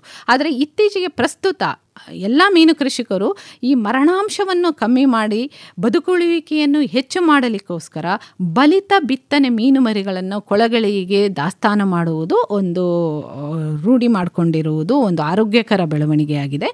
ಹಾಗಾಗಿ ರೈತರು ಕೂಡ ಅಡ್ವಾನ್ಸ್ಡ್ ಬಲಿತ ಬಿತ್ತನೆ ಮರಿಯಿಂದ ಬಲಿತ ಬಿತ್ತನೆ ಮೀನು ಮರಿಗಳನ್ನು ಮಾಡುವುದು ತುಂಬ ಒಳ್ಳೆಯದು. ಇದಾದ ನಂತರ ನೆಕ್ಸ್ಟು ಸಾಗಾಣಿಕೆ ಅಥವಾ ಹಾರ್ವೆಸ್ಟಿಂಗ್ ಅಂತ ನಾವೇನು ಹೇಳ್ತೀವಿ. ಈ ಗೆಂಡೆ ಮೀನು ಮರಿಗಳನ್ನು ಮಾರಾಟ ಮಾಡುವಾಗ ಮೊದಲು ಅಗತ್ಯ ಅನುಸಾರವಾಗಿ ಡ್ರ್ಯಾಗ್ನೆಟ್ ಮೂಲಕ ತಮಗೆ ಎಷ್ಟು ಡಿಮ್ಯಾಂಡ್ ಬಂದಿರುತ್ತೆ, ತಮ್ಮಲ್ಲಿ ಈಗ ಒಂದು 5 ಲಕ್ಷ ಫಿಂಗರ್ಲಿಂಗ್ಸ್ ಮರಿ ಇದೆ, ಅಡ್ವಾನ್ಸ್ಡ್ ಫಿಂಗರ್ಲಿಂಗ್ ಮರಿಗಳಿದ್ದಾವೆ ಅಂದರೆ ನಿಮ್ಗೆ ಎಷ್ಟು ಡಿಮ್ಯಾಂಡ್ ಬಂದಿರುತ್ತೆ, 1 ಲಕ್ಷ 2 ಲಕ್ಷ ಗ್ರಾಹಕರು ಬಂದಿದ್ದರೆ ಅಗತ್ಯಗನುಸಾರವಾಗಿ ಡ್ರ್ಯಾಗ್ನೆಟ್ ಮೂಲಕ ನಿಧಾನವಾಗಿ ಎಳೆದು ಸ್ವಚ್ಛ ಮತ್ತು ಸಣ್ಣಗೆ ಹರಿಯುವ ನೀರಿನಲ್ಲಿ ಆಪಾದಲ್ಲಿ 2 ರಿಂದ 3 ಗಂಟೆಗಳ ಕಾಲ ಅದನ್ನು ಬಿಡಬೇಕಾಗತ್ತೆ. ಇದಕ್ಕೆ ನಾವು ಕಂಡೀಷನಿಂಗ್ ಆಫ್ ದ ಸೀಡ್ಸ್ ಅಂತ ಹೇಳ್ತೀವಿ. ಮೀನು ಮರಿಗಳನ್ನು ಕಂಡೀಷನಿಂಗ್ ಮಾಡುವುದು. ಇದರಿಂದ ಏನು ಲಾಭ ಏನು ಅಂದರೆ ನಾವು ಫೀಡಿಂಗ್ ಮಾಡ್ತಾ ಇರ್ತೀವಿ. ಸೊ ಫೀಡಿಂಗ್ ಮಾಡ್ತಾ ಇರೋದ್ರಿಂದ ಈ ಸಪ್ರೇಟಾಗಿ ತಂಪು ನೀರಿನಲ್ಲಿ ಇಡುವಾಗ 2 ರಿಂದ 3 ಗಂಟೆ ಇಡುವಾಗ ಎಕ್ಸ್ಕ್ರೀಟಾ ಎಲ್ಲ ಹೊರಗೆ ಬರುತ್ತೆ. ಈ ಎಕ್ಸ್ಕ್ರೀಟಾ ಹೊರಗೆ ಬರುವುದರಿಂದ ಮೀನು ಆ್ಯಕ್ಟಿವ್ ಆಗಿರುತ್ತೆ, ಟ್ರಾನ್ಸ್ಪೋರ್ಟೇಷನ್ ಸ್ಟ್ರೆಸ್ ಇರುವುದಿಲ್ಲ. ನಾವು 2 ರಿಂದ 3 ಗಂಟೆ ಟ್ರಾವೆಲ್ ಮಾಡಿ ಮೀನು ಮರಿಗಳನ್ನು ತಗೊಂಡು ಹೋದಾಗ ಯಾವುದೇ ಮರಣಾಂಶದ ಪ್ರಮಾಣವನ್ನು ನಾವು ರೆಡ್ಯೂಸ್ ಮಾಡಬಹುದು. ಇದಕ್ಕೋಸ್ಕರ ಕಂಡೀಷನ್ ಮಾಡಿರುವಂತಹ ಮೀನು ಮರಿಗಳನ್ನು ಗ್ರಾಹಕರು ಪಡೆದುಕೊಳ್ಳುವುದು ಉತ್ತಮ. ಈ ಸಾಗಾಣಿಕೆ ಮಾಡುವಾಗ ಪ್ಲಾಸ್ಟಿಕ್ ಚೀಲಗಳಲ್ಲಿ ತುಂಬುವುದನ್ನು ನೋಡಿರ್ತೀರ. ತಮ್ಮ ಫಾರ್ಮ್ಗಳಲ್ಲೂ ಕೂಡ ಇಂತಹ ಪ್ಲಾಸ್ಟಿಕ್ ಚೀಲಗಳನ್ನು ಹಾಗೂ ಆಕ್ಸಿಜನ್ ಸಿಲಿಂಡರನ್ನು ಇಟ್ಕೊಳ್ಳುವುದು ಖಾಸಗಿ ಮೀನು ಕೃಷಿಕರು ಬೆಳೆಸ್ಕೊಳ್ಬೇಕು. ಪ್ಲಾಸ್ಟಿಕ್ ಚೀಲಕ್ಕೆ ಸುಮ್ಮನೆ ನೀರು ಹಾಕಿ ಕೊಟ್ಟರೆ ಏನೋ ಅರ್ಧ ಗಂಟೆ ಡಿಸ್ಟೆನ್ಸನ್ನು ನೀಟಾಗಿ ಫಿನಿಶ್ ಮಾಡ್ಬೋದು. ಬಟ್ ಆಕ್ಸಿಜನ್ ಇಲ್ಲದೆ ನೀವು ಮೀನು ಮರಿಗಳ ಸಾಗಾಣಿಕೆ ಮಾಡಿದರೆ ಮರಣಾಂಶವನ್ನು ಜಾಸ್ತಿ ಮಾಡಿದಂತಾಗುತ್ತೆ. ಹಾಗಾಗಿ ಮೀನು ಕೃಷಿಕರು ಮೀನು ಮರಿಗಳನ್ನು ಪಡೆದುಕೊಳ್ಳುವಾಗ ಆಕ್ಸಿಜನ್ ಪ್ಯಾಕಿಂಗ್ 3ರಲ್ಲಿ 1 ಭಾಗ ನೀರು 2 ಭಾಗದಷ್ಟು ಆಕ್ಸಿಜನ್ ತುಂಬಿರುವಂತಹ ಪ್ಯಾಕ್ಗಳನ್ನು ತೆಗೆದುಕೊಂಡು ಹೋಗಬೇಕು. ಅದೇ ಥರ ಪ್ಯಾಕಿಂಗನ್ನು ಕೂಡ ಮಾಡಿಕೊಡ್ಬೇಕಾಗುತ್ತೆ. ತಮಗೆ ಈಗಾಗಲೇ ಹೇಳಿದಾಗೆ ಸ್ಪಾನ್ ಟು ಫ್ರೈ 35 ಡೇಸ್ ಬೇಕಾಗುತ್ತೆ. ಅದೇ ಸ್ಪಾನ್ ಟು ಅಡ್ವಾನ್ಸ್ಡ್ ಫಿಂಗರ್ಲಿಂಗಿಗೆ ಸುಮಾರು 50 ರಿಂದ 60 ದಿನಗಳ ಕಾಲ ಬೇಕಾಗುತ್ತೆ. ಸೊ ಒಂದು ಕ್ರಾಪಿಗೆ ಕನಿಷ್ಠ ಅಂದರೆ 60 ಡೇಸ್ ನಿಮಗೆ ಬೇಕು. ಸೊ 60 ಡೇಸ್ ಒಂದು ಕ್ರಾಪ್ ಮಾಡಿದ್ರೆ ಅದೇ ಥರ ಕನಿಷ್ಠ 3 ರಿಂದ 4 ಬೆಳೆಗಳನ್ನು ಒಂದು ವರ್ಷದಲ್ಲಿ ರೈತರು ಮಾಡಬಹುದು. ಈ ಥರ ಕಂಟಿನ್ಯೂಸ್ ಆಗಿ ಮಾಡ್ತಾ ಇರೋದ್ರಿಂದ ನಮಗೆ ಉದ್ಯೋಗದ ಸೃಷ್ಟಿ ಕೂಡ ಆಗುತ್ತೆ, ಹೆಚ್ಚು ಲಾಭ ಕೂಡ ಮೀನು ಕೃಷಿಕರು ಮಾಡ್ಕೊಳ್ಬೋದು. ಈ ಒಂದು ಕ್ರಾಪನ್ನು 3 ತಿಂಗಳಲ್ಲಿ ಮಾಡಿ ವರ್ಷಕ್ಕೆ 3 ರಿಂದ 4 ಕ್ರಾಪ್ ಮಾಡಿದಾಗ ನಿಮ್ಮ ಆರ್ಥಿಕ ಬೆಳವಣಿಗೆ ಕೂಡ ಚೆನ್ನಾಗಿ ಆಗುತ್ತದೆ. ಈಗಾಗಲೇ ತಮಗೆ ಹೇಳಿದಾಗೆ ಕೌಂಟಿಂಗ್, ನೀವು ಗ್ರಾಹಕರಿಗೆ ಹೇಗೆ ಮೀನು ಮರಿಗಳನ್ನು ಕೊಡ್ತೀರಾ? ಮೀನು ಬೆಳೆದುಬಿಟ್ಟು ಸುಮ್ಮನೆ ಹಂಗೆ ಗೋಚ್ಬಿಟ್ಟು ಒಂದು ಕಪ್ಪಲ್ಲೇ ಹಾಕಿ ಕೊಡೋದು ಕರೆಕ್ಟ್ ಮೆಥಡ್ ಅಲ್ಲ. ನೀಟಾಗಿ ಕೌಂಟಿಂಗ್ ಮಾಡಿಕೊಂಡ್ರೆ ನಿಮಗೂ ಕೂಡ ಲಾಭ, ಗ್ರಾಹಕರಿಗೂ ಕೂಡ ಅನುಕೂಲ. ಸೊ ಕೌಂಟಿಂಗ್ ಮಾಡುವಾಗ ಅಥವಾ estimation of the number of fry ಮತ್ತು ಫಿಂಗರ್ಲಿಂಗ್ಸನ್ನು ಮಾಡುವುದಕ್ಕೆ ಸಾಮಾನ್ಯವಾಗಿ ನಾವು ಇಲಾಖೆ ಕೊಳಗಳಲ್ಲಿ ಸೇವ್ ಕಪ್ ಅಥವಾ ಟೀ ಸ್ಟ್ರೈನರ್ ಅಂತ ಏನು ಹೇಳ್ತೀವಿ ಅದನ್ನು ತಗೋತೀವಿ. ಇದರಲ್ಲಿ ಮರಿಗಳನ್ನು ತೆಗೆದುಕೊಂಡು ಒಂದೊಂದಾಗಿ ಲೆಕ್ಕ ಹಾಕ್ತಾ ಬರ್ತೀವಿ. ಒಂದು ಸ್ಕೂಪಲ್ಲಿ ಎಷ್ಟು ಮರಿಗಳು ಬರುತ್ತೆ ಇದನ್ನು ನಾವು ಅಂದಾಜು ಮಾಡಿಕೊಂಡು average capacity of the cup in terms of ಬಿತ್ತನೆ ಮೀನು ಮರಿಗಳು ಇನ್ ಟರ್ಮ್ಸ್ ಆಫ್ ಫ್ರೈ ಅಥವಾ ಫಿಂಗರ್ಲಿಂಗ್ಸ್ನ ಲೆಕ್ಕ ಹಾಕ್ಕೊಂಡು ಒಂದೊಂದು ಚೀಲಕ್ಕೆ ರ್ಯಾಂಡಮ್ ಆಗಿ ನಾವು ತಗೊಂಡು ಒಂದು ಸೀವಲ್ಲಿ 200 ಬರ್ಬೋದು, 300 ಬರ್ಬೋದು, 250 ಬರ್ಬೋದು. ಈ ಥರ ಆವ್ರೇಜ್ ತಗೊಂಡಾಗ ಸಮ್ವೇರ್ ಅರೌಂಡ್ 298 ಬಂದರೆ ಒಂದು ಸೀವಲ್ಲಿ 300 ಮರಿಗಳು ಬರುತ್ತೆ ಒಂದು ಟೀ ಸ್ಟ್ರೈನರಲ್ಲಿ ಅನ್ನೋ ಅಂದಾಜಿನ ಮೇಲೆಗೆ ನಂಬರ್ ಆಫ್ ಸೀವ್ ಕಪ್ಸಲ್ಲಿ ಆ ಮರಿಗಳನ್ನು ಆ ಒಂದು ಪ್ಲಾಸ್ಟಿಕ್ಕಿಗೆ ಹಾಕಿಬಿಟ್ಟು ಇಷ್ಟು ಮರಿಗಳು ಅನ್ನೋ ಲೆಕ್ಕಾಚಾರದಲ್ಲಿ ಕೊಡುವುದು ವಾಡಿಕೆಯಾಗಿತ್ತೆ. ಈಗ ಕೌಂಟಿಂಗ್ ಮಿಷಿನ್ಸ್ ಏನು ನಮ್ಮ ಇಲಾಖೆಯಲ್ಲಿ ಇಲ್ಲ. ಇದೇ ಟ್ರೆಡಿಷನಲ್ ಮೆಥಡನ್ನು ಕೂಡ ತಾವು ಬಳಸ್ಕೋತಾ ಬರ್ಬೋದು. ಇದಲ್ಲದೆ ನೀವು ಮೀನು ಮರಿಗಳನ್ನು ಕೊಡುವಾಗ ಟಿನ್ಔಟ್ ಮಾಡುವಾಗ ಕೂಡ ಕೆಲವು ಪ್ರೊಫೈಲಾಕ್ಟಿಕ್ ಮೆಷರ್ಸ್ ಮುಂಜಾಗ್ರತಾ ಕ್ರಮಗಳನ್ನು ಕೂಡ ಅನುಸರಿಸ್ಬೋದು. 2% ಆಫ್ ದ ಕಾಮನ್ ಸಾಲ್ಟ್, ಉಪ್ಪು ಸಾಮಾನ್ಯವಾಗಿ ಅಡಿಗೆಗೆ ಏನು ಬಳಸ್ತೀವಿ ಅದನ್ನು ಬಕೆಟ್ಟಿಗೆ ಸುಮಾರು 10 ಲೀಟರ್ ಕೆಪ್ಯಾಸಿಟಿಯ ಬಕೆಟ್ಟಿಗೆ ಹಾಕಿ ಮಿಶ್ರಣ ಮಾಡಿ ಈ ಮೀನು ಮರಿಗಳನ್ನು ಒಂದು ಹಾಪಾದಲ್ಲಿ ಅಥವಾ ಬಟ್ಟೆಯಲ್ಲಿ ಕಟ್ಟಿ ಡಿಪ್ ಟ್ರೀಟ್ಮೆಂಟ್ ಥರ ಮಾಡಬಹುದು. ಇದಲ್ಲದೆ ಪೊಟ್ಯಾಷಿಯಂ ಪರ್ಮಾಂಗನೇಟ್ ಸೊಲ್ಯೂಷನ್ನ ಕೂಡ ಬಳಸ್ಕೊಂಡು ಪ್ರೊಫೈಲಾಕ್ಟಿಕ್ ಮೆಷರ್ಸನ್ನು ಮಾಡ್ಕೋಬೋದು. ಯೂಶ್ವಲಿ ಈ ಮೀನು ಮರಿಗಳ ಪಾಲನೆಯಲ್ಲಿ ನಮಗೆ ಮರಣಾಂಶ ಫ್ಯಾಕ್ಟರ್ಸ್ ಏನು ಮಾರ್ಟಾಲಿಟಿಗೆ ರೆಸ್ಪಾನ್ಸಿಬಲ್ ಆಗುತ್ತೆ ಅದು ಕಾಮನ್ ಆಗಿ ಏನು ಅಂದರೆ ಕಂಡೀಷನ್ ಆಫ್ ದ ಸೀಡ್. ನಾವು ಅಲ್ಲಿಂದ ಸ್ಪಾನ್ ತರುವಾಗ ಆ ಸ್ಪಾನಿನ ಕಂಡೀಷನ್ ಯಾವ ಥರ ಇರುತ್ತೆ, ಮತ್ತು ಅಲ್ಲಿಂದ ಸ್ಪಾನ್ ಮರಿಗಳನ್ನು ತಂದಾಗ ಆಗುವಂತಹ transportation stress, usually 5 to 10% mortality ಈ ಟ್ರಾನ್ಸ್ಪೋರ್ಟೇಷನ್ ಸ್ಟ್ರೆಸ್ಸಿಂದ ಆಗುತ್ತೆ. ಅದಾದಮೇಲೆ ಪ್ರೆಸೆನ್ಸ್ ಆಫ್ ವೀಡ್ ಮತ್ತು ಪ್ರಿಡೇಟರಿ ಫಿಶಸ್. ನಾನು ಈಗಾಗಲೇ ಪ್ರಿಪ್ರೇಷನ್ ಆಫ್ ಪಾಂಡಲ್ಲಿ ಹೇಳಿದೆ, ಕಳೆ ಮೀನುಗಳು ಮತ್ತು ಭಕ್ಷಕ ಮೀನುಗಳು. ಇವು ಕಳೆ ಮೀನುಗಳಾದ ಕೆಲವು ಅನಬಾಸ್ ಇರ್ಬೋದು ಅಥವಾ ಆಕ್ಸಿಗ್ಯಾಸ್ಟರ್ ಇಂಥ ಸ್ಪೀಷೀಸ್ ಇರ್ಬೋದು. ನಾವು ಸಾಮಾನ್ಯವಾಗಿ ಭಕ್ಷಕ ಮೀನುಗಳನ್ನ ನೋಡಿರ್ತೀವಿ, ಮರಲ್ ಅಥವಾ ಮಗೂರ್ ಇಂಥ ಸ್ಪೀಷಿಗಳ ಕ್ಯಾಟ್ ಫಿಶಸ್ ಇಂಥವುಗಳು ನಮ್ಮ ಕೊಳಗಳಲ್ಲಿ ಜಾಸ್ತಿ ಇದ್ದರೆ ನಮ್ಮ ಮೀನುಗಳ ಮರಿಗಳನ್ನು ಅದು ಭಕ್ಷಣೆ ಮಾಡುವುದರಿಂದ ನಮಗೆ ಈ ಮಾರ್ಟಾಲಿಟಿ ಆಗುವಂಥ ಚಾನ್ಸಸ್ ಜಾಸ್ತಿ ಇರುತ್ತೆ. ಮತ್ತು ಇನ್ನೊಂದು, ನಾವು ಕೊಳದ ಪ್ರಿಪ್ರೇಷನ್ನಲ್ಲಿ non availability of natural food, plankton development ಚೆನ್ನಾಗಿ ಆಗದೇ ಇರೋದ್ರಿಂದ ಕೂಡ ಮರಣಾಂಶ ಪ್ರಮಾಣ ಜಾಸ್ತಿ ಆಗುತ್ತೆ. ಅದಲ್ಲದೆ ಸಡನ್ನಾಗಿ ಆಲ್ಗಲ್ ಬ್ಲೂಮ್ಸ್ ಬರುತ್ತೆ, ಇದರಿಂದ ಕೂಡ ಆಕ್ಸಿಜನ್ ಇಂಪೈರ್ಮೆಂಟ್ ಆಗುತ್ತೆ. ಅಬ್ರಪ್ಟಾಗಿ ನಾವು ವಾಟರ್ ಟೆಂಪ್ರೇಚರ್ ರೈಸ್ ಆಗಿದ್ರೆ ಅಥವಾ ಶಾಲೋ ಪಾಂಡ್ಸಲ್ಲೂ ಕೂಡ ಈ ಸಮಸ್ಯೆಗಳು ಉದ್ಭವಿಸಬಹುದು. ಮತ್ತು ಅಕ್ವಾಟಿಕ್ ಇನ್ಸೆಕ್ಟ್ಸ್ ಇದ್ದರೂ ಕೂಡ ಮರಣಾಂಶವನ್ನು ನಾವು ಹೆಚ್ಚಾಗಿ ಕಾಣಬಹುದಾಗಿದೆ. Usually spawn to fry mortality 50% ಇರುತ್ತೆ. ಸ್ಪಾನ್ ಟು ಫಿಂಗರ್ಲಿಂಗ್ವರೆಗೆ ಮಾರ್ಟಾಲಿಟಿ 70% ಆಗ್ಬೋದು. ಅಡ್ವಾನ್ಸ್ಡ್ ಫಿಂಗರ್ಲಿಂಗ್ವರೆಗೆ ಅಂದಾಜು 80-82% ಮಾರ್ಟಾಲಿಟಿಯನ್ನು ನಾವು ನೋಡ್ಬೋದಾಗಿರುತ್ತದೆ.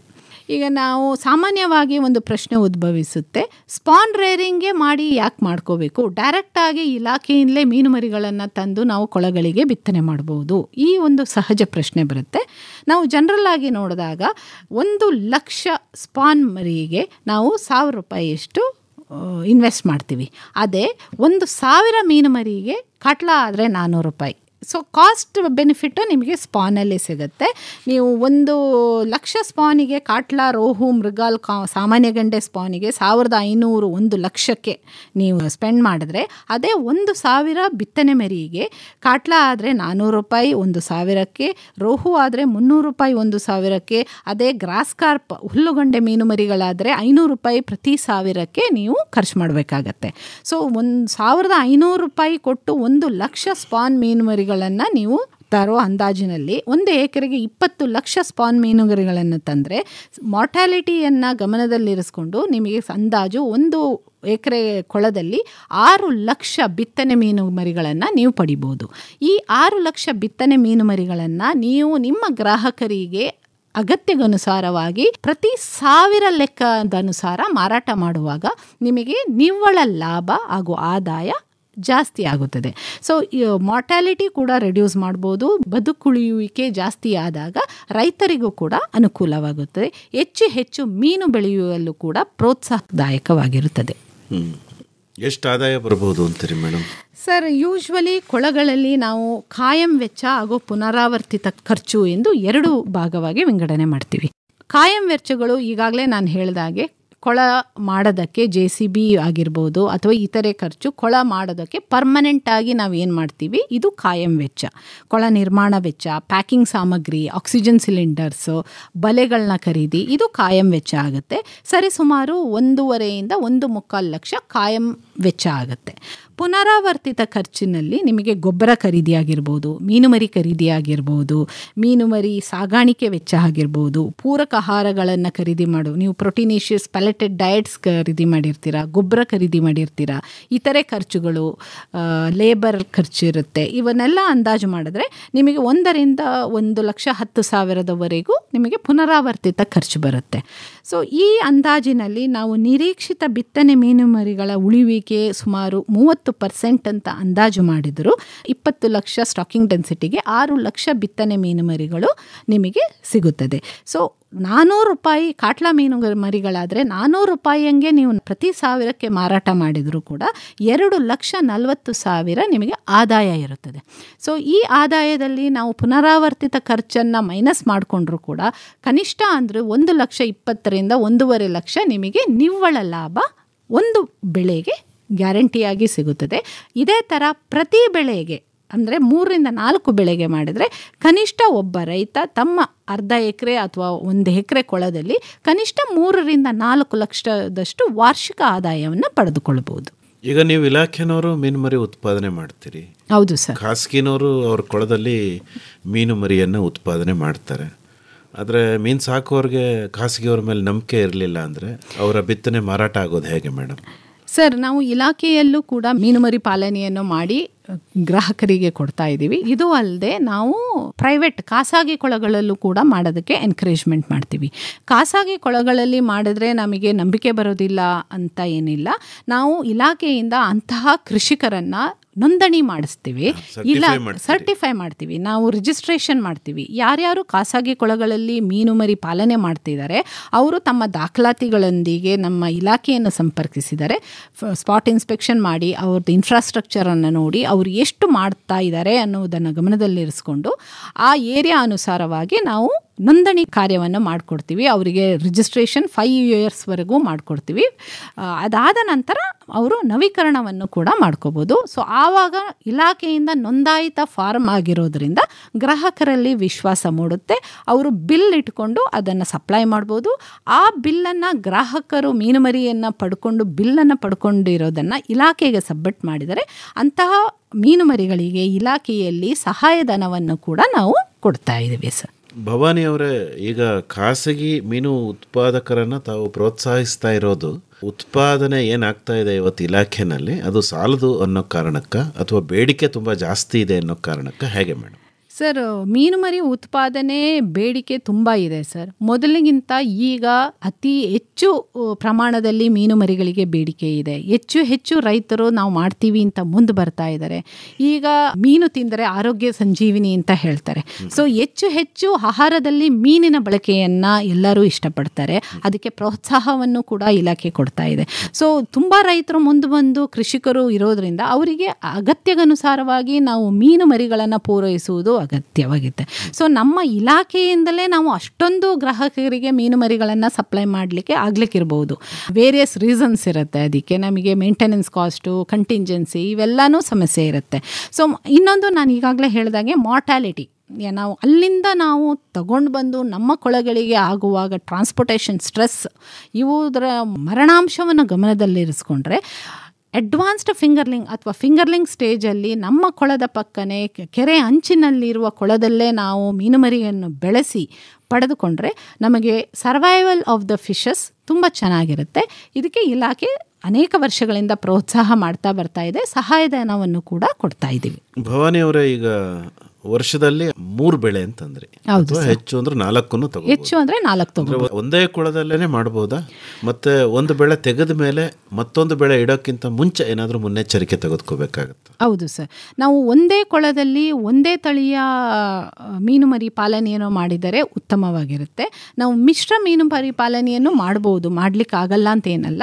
But segregation of the fish seeds ಮಾರಾಟ ಹಂತದಲ್ಲಿ ಸೆಗ್ರಿಗೇಷನ್ ತುಂಬ ಪ್ರಾಬ್ಲಮ್ ಆಗುತ್ತೆ. ಮತ್ತು ಕೆಲವು ಮೀನು ತಳಿಗಳ ಮೇಲೆ ಒಂದಕ್ಕೊಂದು ಆರೋಗ್ಯಕರ ಬೆಳವಣಿಗೆಯಲ್ಲೂ ಕೂಡ ವ್ಯತ್ಯಾಸ ಆಗುತ್ತೆ. ಆ ಒಂದು ದೃಷ್ಟಿಯಿಂದ ಬೇರೆ ಬೇರೆ ಕೊಳಗಳಲ್ಲಿ ವಿವಿಧ ತಳಿಯ ಮೀನುಮರಿಗಳನ್ನು ಪಾಲನೆ ಮಾಡುವುದು ಸೂಕ್ತ. ಅಂದ್ರೆ ಒಂದು ಬೆಳೆ ತೆಗೆದ ಮೇಲೆ ನಾವು ಈಗಾಗಲೇ ಹೇಳಿದೆ, ಈಗ ನರ್ಸರಿಯಿಂದ ನಾವು ರೇರಿಂಗ್ ಹಂತಕ್ಕೆ ಬರುವಾಗ ತಿನ್ನಿಂಗ್ ಮಾಡಿಕೊಂಡು ಬೇರೆ ಬೇರೆ ಕೊಳಗಳಿಗೆ ಹಾಕೋಬಹುದು.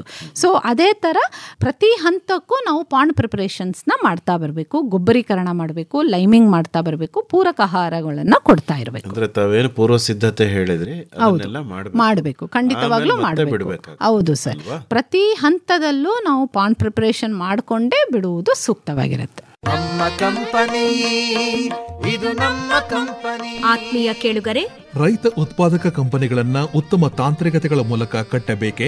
ಕಂಪನಿಗಳ ಆಡಳಿತ ನಿರ್ವಹಣೆ ಮಾಡುವುದನ್ನು ಕಲಿಯಬೇಕೆ? ಕೃಷಿ ಉತ್ಪನ್ನಗಳ ಮಾರಾಟಕ್ಕೆ ನಿಮ್ಮದೇ ಜಾಲ ರೂಪಿಸಿಕೊಳ್ಳಬೇಕೆ? ಕೃಷಿಕರದೇ ಕಂಪನಿಗಳನ್ನು ಲಾಭದಾಯಕವಾಗಿ ಮುನ್ನಡೆಸುವ ಕಲೆಯನ್ನು ಕರಗತ ಮಾಡಿಕೊಳ್ಳಬೇಕೆ? ಮತ್ತೇಕೆ ತಡ, ಆಲಿಸಿ.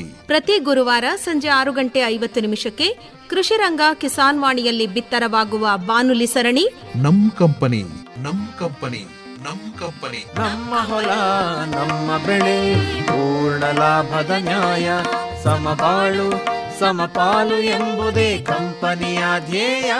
ಈ ಕಾರ್ಯಕ್ರಮ ಸರಣಿ ಮೈಸೂರು ಆಕಾಶವಾಣಿಯ ಯೂಟ್ಯೂಬ್ ಚಾನಲ್ ಲಭ್ಯ. ಕೇಳಿ ನಮ್ ಕಂಪನಿ, ನಮ್ ಕಂಪನಿ, ನಮ್ ಕಂಪನಿ. ಬನ್ನಿರಿ ರೈತರೇ ಒಗ್ಗಟ್ಟಾಗಿ ಕಂಪನಿ ಕಟ್ಟೋಣ, ಕೃಷಿಯು ಕೂಡ ಉದ್ಯಮ ಎಂಬುದ ಸಾಧಿಸಿ ತೋರೋಣ.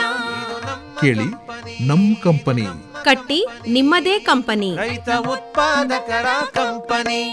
ಹೆಚ್ಚಿನ ಮಾಹಿತಿಗೆ ಭವಾನಿ ಅವರೇ, ನಮ್ಮ ಕೇಳುಗರು ತಮ್ಮನ್ನೇ ನೇರವಾಗಿ ಸಂಪರ್ಕ ಮಾಡಬೇಕು ಅಂತಾದರೆ ಸಂಪರ್ಕಕ್ಕಾಗಿ ತಮ್ಮ ಮೊಬೈಲ್ ಸಂಖ್ಯೆನ ಕನ್ನಡದಲ್ಲಿ ಹೇಳ್ಬೋದಾ? ಖಂಡಿತವಾಗ್ಲೂ ಸರ್. ಈಗಾಗಲೇ ಹೇಳಿದ ಹಾಗೆ ಭವಾನಿ CN, ಮೀನುಗಾರಿಕಾ ಸಹಾಯಕ ನಿರ್ದೇಶಕರು, ಮೈಸೂರು. ನನ್ನ ಮೊಬೈಲ್ ಸಂಖ್ಯೆ 94473093. ಇನ್ನೊಮ್ಮೆ ಹೇಳ್ತೀರಾ? 9448273093. ಇನ್ನೂ ಒಂದ್ಸರಿ ಹೇಳ್ಬಿಡಿ ಭವಾನಿ ಅವರೇ. 9448273093. ಒಳ್ಳೆಯದು ಭವಾನಿ ಅವರೇ, ಇದುವರೆಗೂ ಖಾಸಗಿ ಕೊಳದಲ್ಲಿ ಮೀನುಮರಿ ಉತ್ಪಾದನೆಗೆ ಸಂಬಂಧಪಟ್ಟಂತೆ ಬಹಳ ಉಪಯುಕ್ತವಾದ ಮಾಹಿತಿಯನ್ನು ನೀಡಿದ್ರಿ. ವಂದನೆಗಳು, ನಮಸ್ಕಾರ. ಧನ್ಯವಾದಗಳು ಸರ್. ಮತ್ಸ್ಯ ತರಂಗ. ಬಂಗಡಿ ಮೀನು ಬಳಕಿದಾಗ ಖಾಸಗಿ ಕೊಳದಲ್ಲಿ ಮೀನುಮರಿ ಪಾಲನೆಯನ್ನು ಕುರಿತು ಮೈಸೂರಿನ ಮೀನುಗಾರಿಕಾ ಇಲಾಖೆಯ ಸಹಾಯಕ ನಿರ್ದೇಶಕರಾದ CN ಭವಾನಿ ಅವರೊಂದಿಗಿನ ಸಂದರ್ಶನವನ್ನು ಕೇಳಿದಿರಿ. ಬರುವ ವಾರ ಮೀನು ಕೃಷಿಗೆ ಪೂರ್ವ ಸಿದ್ಧತೆ ಮತ್ತು ವೈಜ್ಞಾನಿಕ ಕ್ರಮಗಳನ್ನು ಕುರಿತು ಚಾಮರಾಜನಗರ ಜಿಲ್ಲೆ ಗುಂಡಾಲ್ ಮೀನುಮರಿ ಉತ್ಪಾದನಾ ಕೇಂದ್ರದ ಸಹಾಯಕ ನಿರ್ದೇಶಕರಾದ TL ನಂದೀಶ್ ಅವರೊಂದಿಗೆ ಸಂದರ್ಶನವಿದೆ. ಮತ್ಸ್ಯ ತರಂಗ.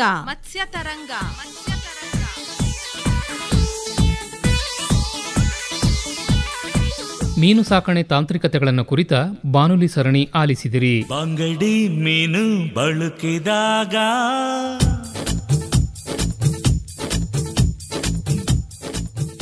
ಸಹಯೋಗ ಮೀನುಗಾರಿಕಾ ಇಲಾಖೆ. ನಿರ್ಮಾಣ ನೆರವು R. ಲೋಕೇಶ್ವರಿ. ಪರಿಕಲ್ಪನೆ ಹಾಗೂ ನಿರ್ಮಾಣ N. ಕೇಶವಮೂರ್ತಿ.